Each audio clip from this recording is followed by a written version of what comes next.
Hello and welcome to another episode of Tips from the Top.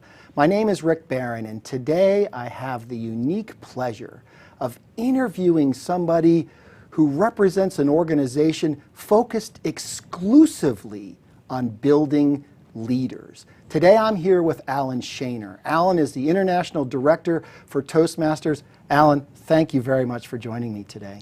Thank you, Rick, and welcome to our listening audience. Would you please help our listeners or viewers understand what your role as International Director is? In Toastmasters, my role as International Director is to be a strategy type board member for the organization as a whole. So what I do is I represent a geographical area that to the north goes all the way through Wisconsin, to the south all the way to Mississippi, and from west to east, from Oklahoma to Virginia. And that represents about 22 to about 25,000 members in Toastmasters.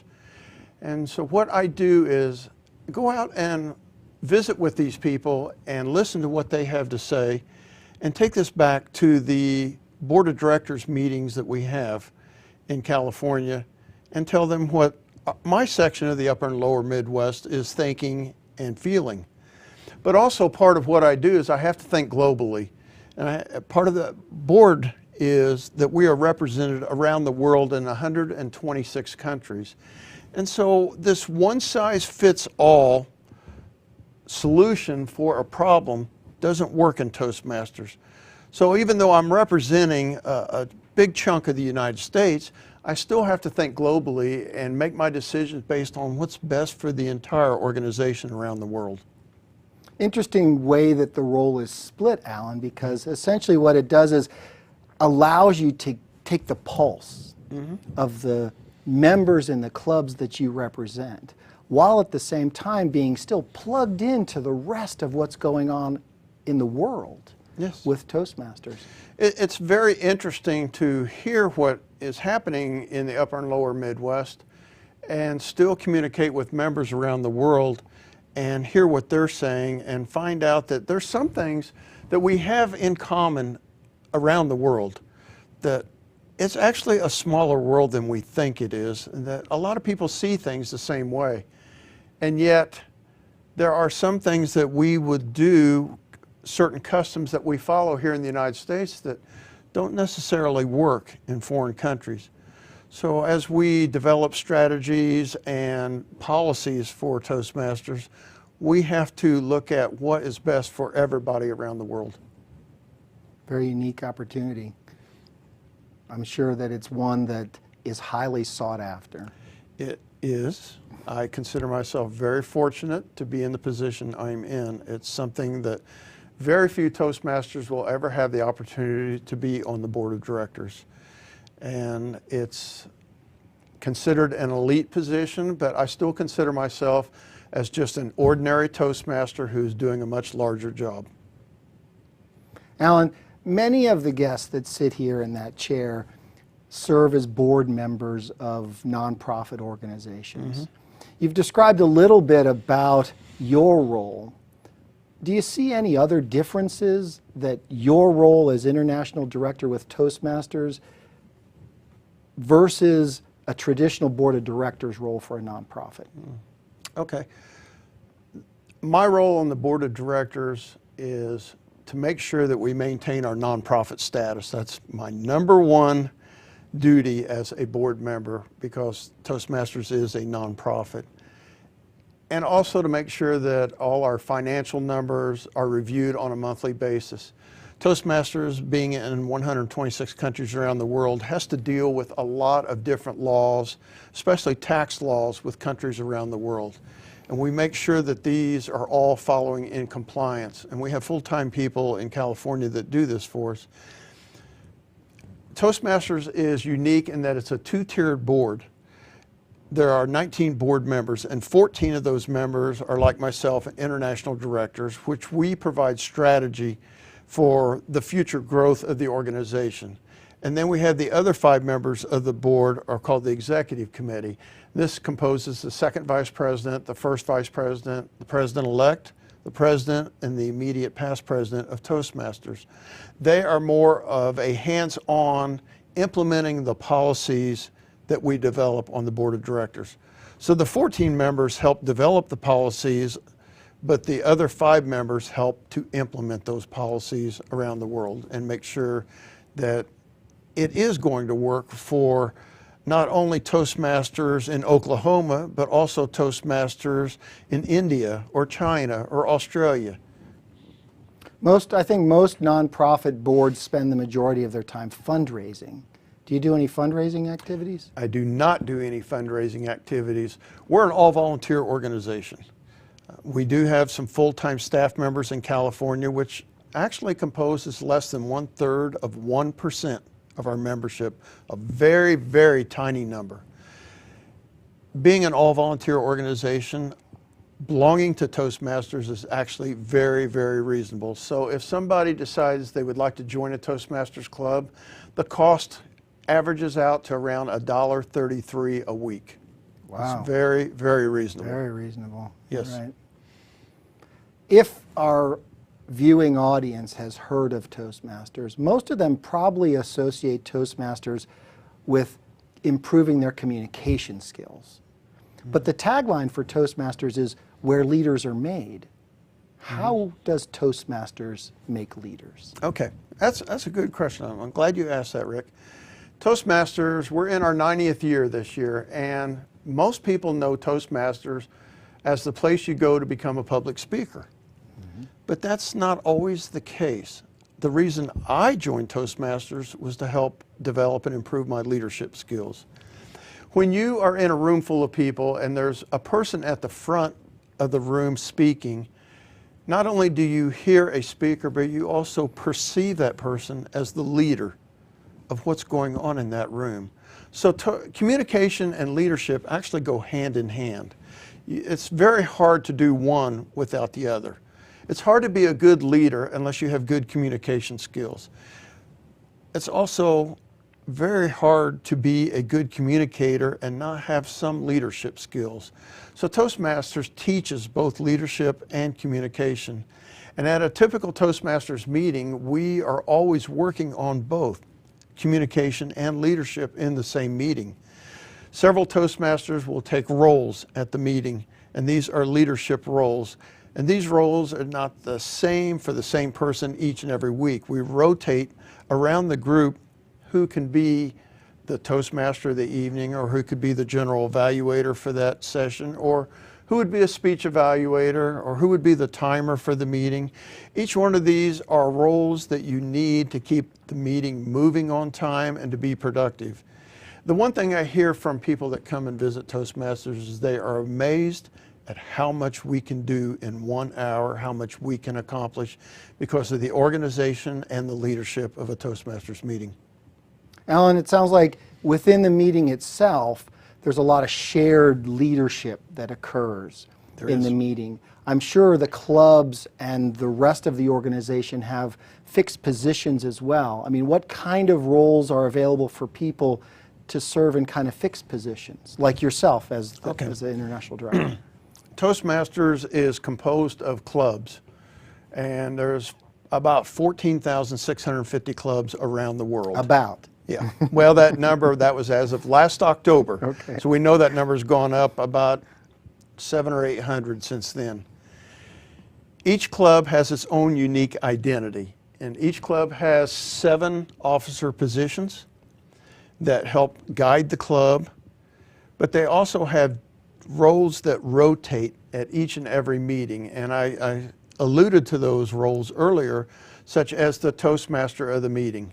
The Toastmaster of the meeting is the person that guides that particular meeting, and they're responsible for making sure that everything has been set up for that meeting, that we have a written agenda, and that we follow that agenda and make sure that we stay on time. Even though we have a timer that helps us, it's still the ultimate responsibility of the Toastmaster to make sure that that meeting stays on time.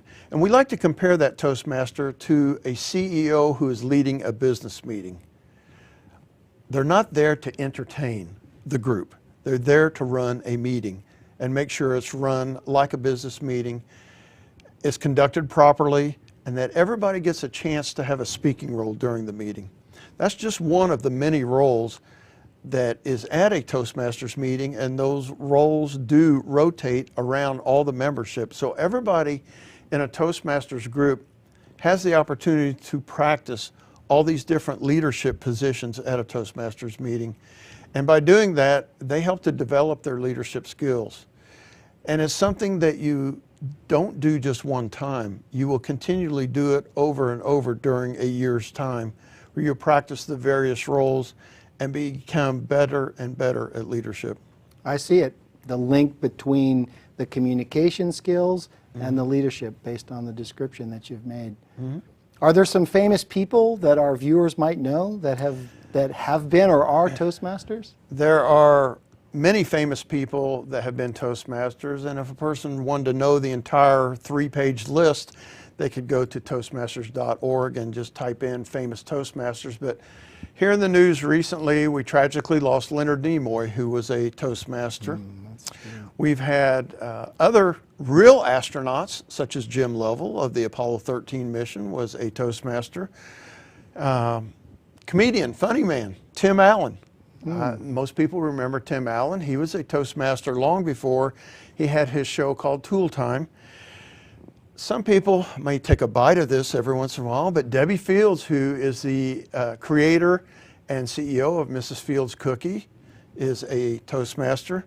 And then some of you may watch Chris Matthews on Hardball. Chris was a Toastmaster before he got very good at what he does on Hardball. That's great to hear that a lot of people that our audience may know, Yes. in many cases, used Toastmasters not only to hone their communication skills, but in many cases to become the leaders that they are today. Yeah. One thing I didn't mention, Rick, this is one of the things in Toastmasters that's very important for those people that are listening out there. Toastmasters builds self-confidence. Most people will not come to Toastmasters because they're afraid, I cannot get up in front of a group, I'm too nervous, I have all these butterflies in my stomach, and I could not possibly give a speech. And when they come to Toastmasters, we will take them one step at a time and build their self-confidence. 6 months down the road, they find that they're doing things they never thought they could possibly do. And that's what Toastmasters does for people, is we build your self-confidence through your speaking and your communication and your leadership roles. And that's one of the great things about Toastmasters that most people don't really understand or see until they experience it. And we don't compare people against each other in Toastmasters meetings. So I never ask a new member to say, you know, I could never be as good as you. That's not what Toastmasters is about. We're only comparing you against how you were 6 months ago. And we never compare you against anybody else. Toastmasters is a very positive experience. You're in a very supportive setting. So when somebody comes to a Toastmasters meeting, we actually ask them to come there and plan to fail, because we're a very safe environment, a very supportive group, and we ask you to push the envelope at what you do. And at what you do, if you make a big mistake at the Toastmasters meeting, a lot of times you're the only one that knows you made that mistake. But if the members of the group know that you made a mistake, they're still very supportive. Nobody, in the time that I have been in Toastmasters, which is coming up on 15 years, I have never seen anybody boo another Toastmasters, but they always applaud them, they always give them a pat on the back, and they always will talk to them about how good they're doing. If you just joined us, you're watching Tips from the Top. My name is Rick Barron, and I'm here with my guest today, Alan Shaner. Alan is the International Director for Toastmasters. Alan, I'm sure much of what you just described is achieved through the program material, but there's got to be a mentorship component there too. Are there mentors in Toastmasters? Exactly. I'm glad you asked that, Rick. When you join a Toastmasters club, one person who is usually an experienced Toastmaster will be assigned to be your personal coach or your mentor. And that person will work with you one-on-one to develop your communication and your leadership. We have professionally written manuals that we follow, but there's nothing quite as good as having that friend that will work one-on-one with you and understand what you're going through, because we've been through it already. So we understand what you're going through as a new member. And that person who's your mentor will be very patient and work with you and help you develop your own style. We're not trying to develop anybody to be something that we want them to be. We're trying to help you to develop to be what you want to be. Sounds like the mentor's role then is to really find out why somebody came to Toastmasters, what they're trying to get out of it, and then literally help them use the Toastmasters program to achieve it. Is that correct? Very much so. So there's one other skill we learn in Toastmasters. It's called active listening. And it's something that most people will hear a question, and maybe they only hear about a third of what is actually being said. Active listening is where you very much focus on what is being said and try to understand what the person's saying, what they're really trying to say, without interrupting them, without trying to think ahead of what your answer could be before they're done answering the question, but to actually listen to what they have to say, understand it, and then answer their question. So this is one of the other skills that you learn in Toastmasters, is how to be an active listener. And this is where the mentor working with their mentee will work very wisely on listening to the new person in Toastmasters, what they're trying to accomplish, and then try to formulate a plan to help them get there in the time frame that they would like to do it in. And that's one other thing that I'd like to mention is Toastmasters is a self-paced program. So when a new member joins, we don't give them assignments or directives that you must accomplish this much in your first 6 months. It's up to them how quickly or how slowly they want to go. Some people want to go very quickly, such as our newer members from the millennial generation, the younger generation.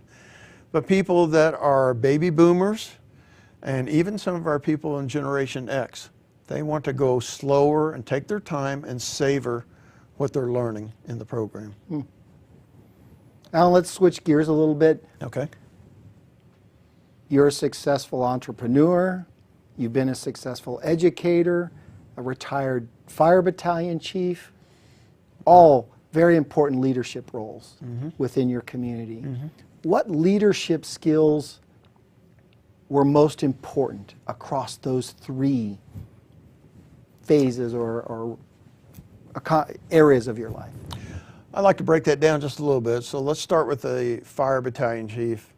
That is an authoritarian type of leadership, or an autocratic leadership, where you make a decision on an emergency situation, you give a command, and everybody does things without questioning. And when that happens, there is not a lot of input from the group, yet the group can be very productive. But also, being a battalion chief, you live with the people that you are also in command of. And so when you're not at the emergency situation, you have to practice a different type of leadership, which is what we practice in Toastmasters, called service leadership. Because back at the fire station, I'm one of the guys. And we joke, we interact with each other, and it's not so much I'm the one in charge anymore, but I am another one. I'm a part of the group. And so you have to change your mindset so you become part of the group, and don't ask or expect anybody to do things around the station house that you wouldn't do yourself. And you do jump in and pitch in and do things yourself. In Toastmasters, I've learned service leadership much better than I could have at the fire department, because so much of what I did at the fire department was the authoritarian type of leadership.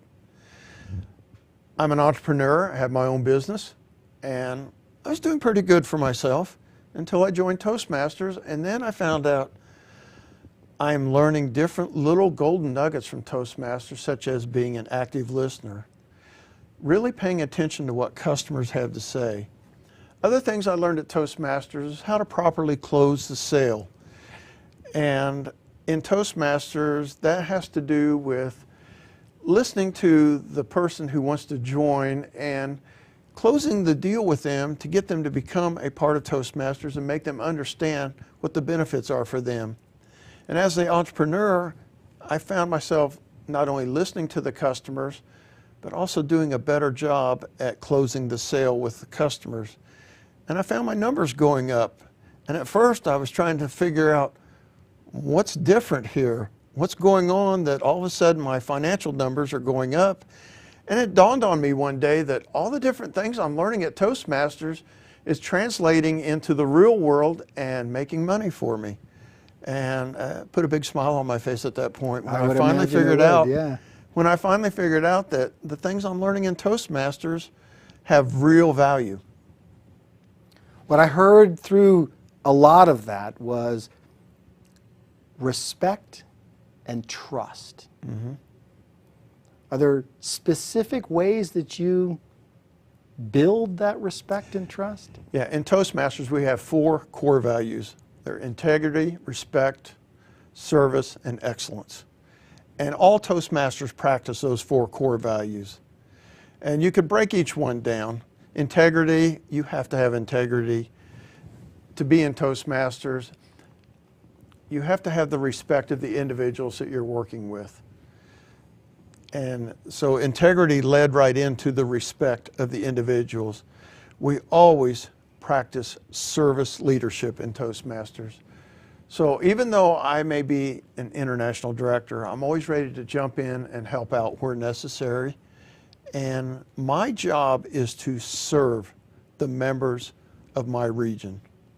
And then excellence is something that we all practice. We all want to be the best we can possibly be. And when somebody first joins Toastmasters, they may not be the best they can be, but they're striving to be the best they can be.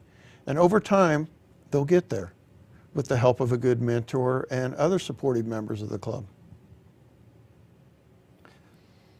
Being in the role as the fire battalion chief and literally finding yourself in situations, I'm sure, where you had to order, if you will, people into situations that were life-threatening.